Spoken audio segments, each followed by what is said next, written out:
Hello. Now, I know what you're thinking. Probably something along the lines of, "That looks hideous, you lunatic." And what I would say to that is the same thing I said to my wife, which is the same thing because that's the same thing she said, except with a few more F-bombs dropped in there.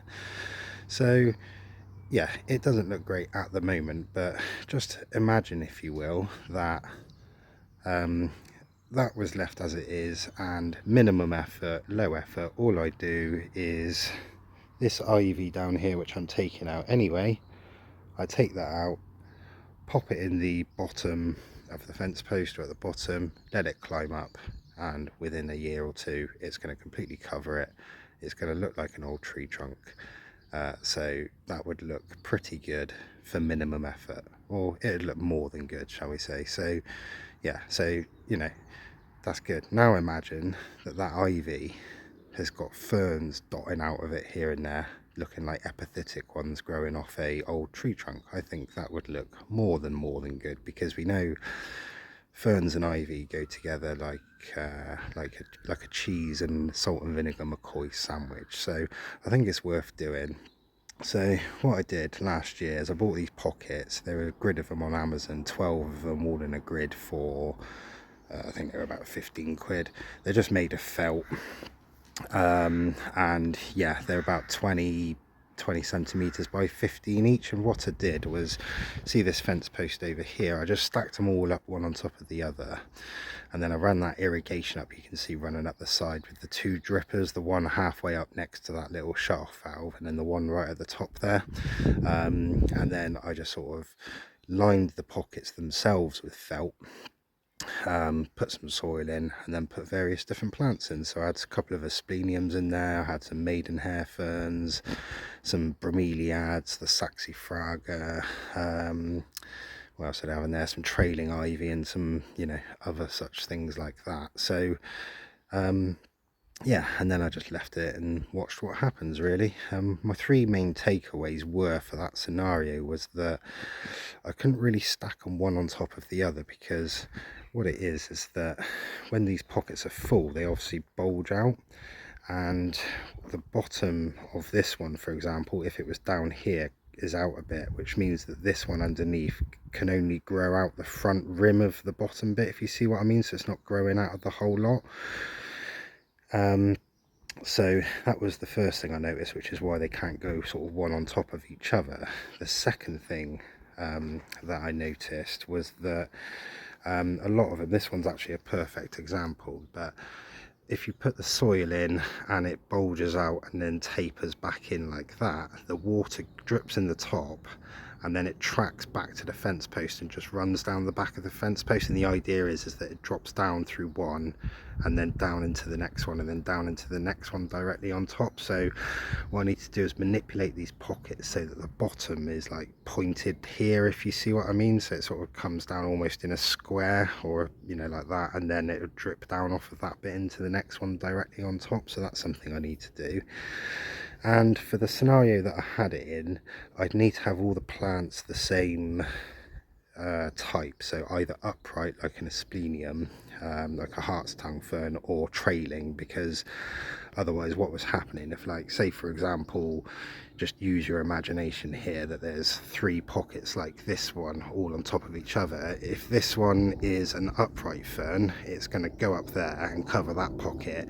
If the one that's here is a trailing fern, that's going to come over and cover the same area. Then there's going to be a gap until we get to the upright one. Now that's going to be slightly negated by the fact that I'm going to grow ivy up it. So yeah, it's one of those things I'm still fleshing out. Like I said, this is phase 2. So what I've done to this is, this fence post, what I've done is I've got couple of my rubble bags, my world famous waterproofing rubble bags, not bin liners, and I don't know if we'll see it, but you can just see it there. I've just pulled 2 off the reel, run them up the fence post, wrapped them around it, zip tied them on, and then on top of that I went to the garden centre, got some of that felt or whatever it is for hanging baskets, got a 2 metre length of that cut, wrapped it around the post.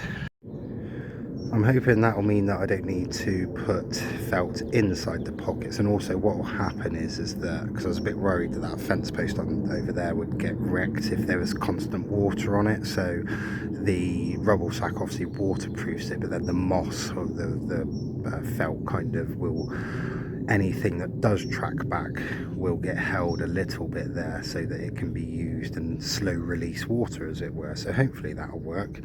My main thing I'm doing here, which is why it looks a bit funny, is actually the sort of alignment of them. You can see there's two sets there. One of them, it sort of staggers left, right, left, right, left, right, and then the bottom ones are front, back, front, back, front, back. And it's just sort of playing around with the layouts a little bit now. So for example, the things I've got to ask myself are, so if we look at the top three, the three on the left as we're looking at it are facing towards the house, which is also going to be the sort of where the dining area and all that lot is.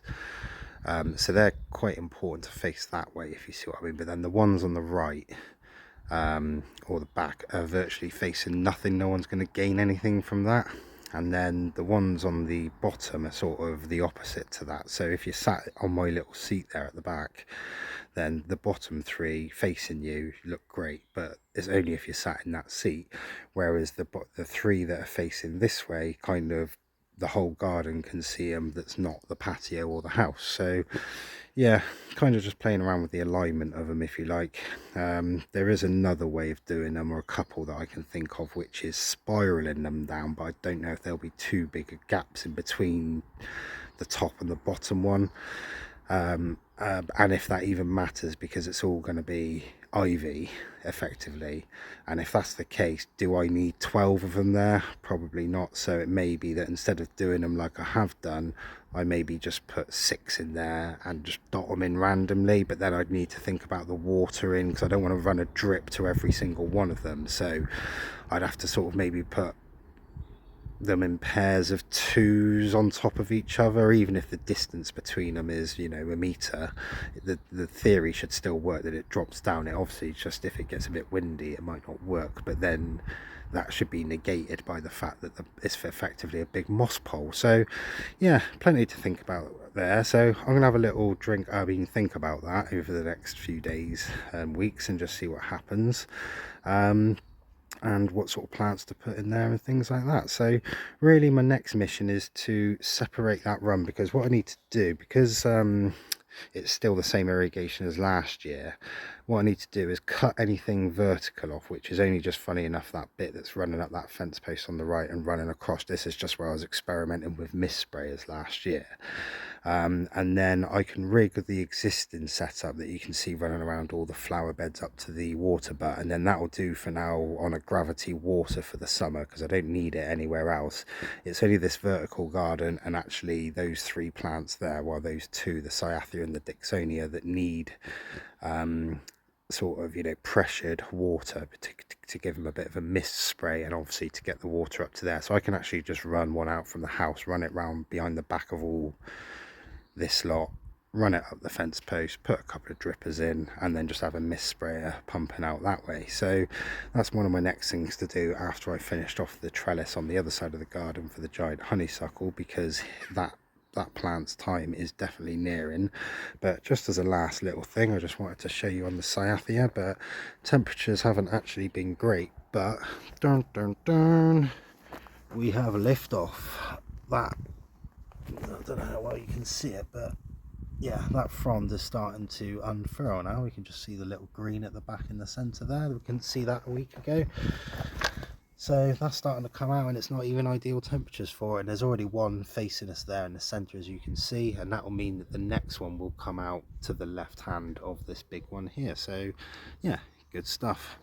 It'd be interesting to see what happens with the leaves on that one, because like I said, one of them's browned off a little bit and this one hasn't as much. So yeah, we'll see what happens with that. But anyway, yeah, I'm going to crack on with the madness, and yeah, hope you're having a good weekend. Bye bye.